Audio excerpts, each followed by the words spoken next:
ഇറാനുമായി ബന്ധപ്പെട്ട വാർത്തകളിലേക്ക് പോകണം. കഴിഞ്ഞ കുറേ ദിവസങ്ങളായി ഇറാൻ അന്താരാഷ്ട്ര തലത്തിൽ വലിയ ചർച്ചയിലാണ്. ഇറാനുമായി വ്യാപാര ബന്ധം പുലർത്തുന്ന രാജ്യങ്ങൾക്ക് ഇപ്പോൾ ഏറ്റവും പുതിയ തീരുവ 25% അത് US പ്രസിഡന്റ് ചുമത്തുമെന്നുള്ള പ്രഖ്യാപനം നടത്തിയിരിക്കുകയാണ് ട്രംപ്.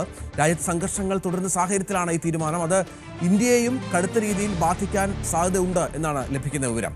US-നും ഇറാനുമിടയിൽ യുദ്ധഭീതിയും ദിനം പ്രതി വർദ്ധിക്കുകയാണ്. ഇറാനിൽ വ്യോമാക്രമണം നടത്തുന്നത് പരിഗണിക്കുന്നതായി White House press secretary Karoline Leavitt വ്യക്തമാക്കിയ സാഹചര്യം കൂടി ഇതിനോട് ചേർത്ത് വെക്കണം. അതേസമയം അമേരിക്ക ആക്രമിച്ചാൽ തക്കതായ മറുപടി നൽകുമെന്ന് ഇറാൻ വിദേശകാര്യമന്ത്രി വ്യക്തമാക്കിയിട്ടുണ്ട്. അജയ് സുധാ ബിജു വിവരങ്ങൾ പങ്കുവെക്കുകയാണ്. അജയ്, ഇത്തരത്തിൽ വലിയ സംഘർഷം ഇറാനിൽ പുരോഗമിക്കുകയാണ്. തെരുവ് യുദ്ധമാണ് അവിടെ എന്ന് മനസ്സിലാക്കുന്നു.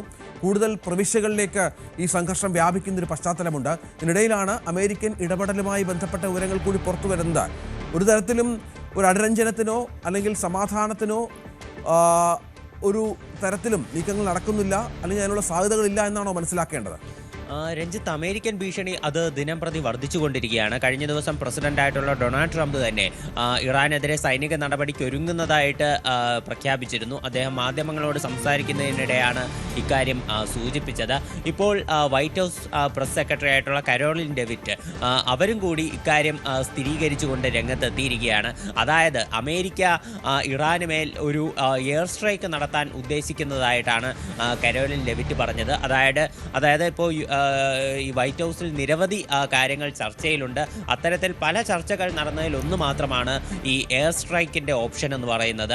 അതുമാത്രമല്ല, ഈ ട്രംപ് എപ്പോഴും മുൻഗണന കൊടുക്കുന്നത് ഈ ഡിപ്ലോമാറ്റിക് ആയിട്ടുള്ള ചർച്ചകൾക്കാണ്. അത് കഴിഞ്ഞ് ഒരു ഫൈനൽ ഓപ്ഷൻ എന്നുള്ള നിലയിൽ മാത്രമേ സൈനിക നടപടി അദ്ദേഹം സ്വീകരിക്കാറുള്ളൂ. എന്നാൽ ഇപ്പോൾ അത്തരം കാര്യങ്ങളാണ്, ഈ സൈനിക നടപടിക്കുള്ള നീക്കങ്ങളാണ് കൂടുതൽ ചർച്ചയാകുന്നത് എന്നാണ് കരോലിൻ ലെവിറ്റ് പറഞ്ഞത്. ഇപ്പോൾ US ഭാഗത്തു നിന്ന് വന്നിട്ടുള്ള ഏറ്റവും പുതിയ നമുക്ക് ലഭിക്കുന്ന വിവരം എന്ന് പറയുന്നത് ഇറാനിലുള്ള US പൗരന്മാർക്ക് പ്രത്യേക നിർദ്ദേശം നൽകിയിട്ടുണ്ട്. ആ രാജ്യത്തുണ്ടെങ്കിൽ എത്രയും വേഗം രാജ്യത്ത് നിന്ന് പുറത്തു പോകണം, രാജ്യം വിടണം എന്ന് US തങ്ങളുടെ പൗരന്മാർക്ക് നിർദ്ദേശം നൽകിയിട്ടുണ്ട്. അപ്പോഴിതെല്ലാം നയിക്കുന്നത് അമേരിക്ക ഇറാന് മേൽ ഒരു സൈനിക നീക്കം നടത്തും എന്നുള്ള ഒരു അഭ്യൂഹങ്ങളിലേക്കാണ്.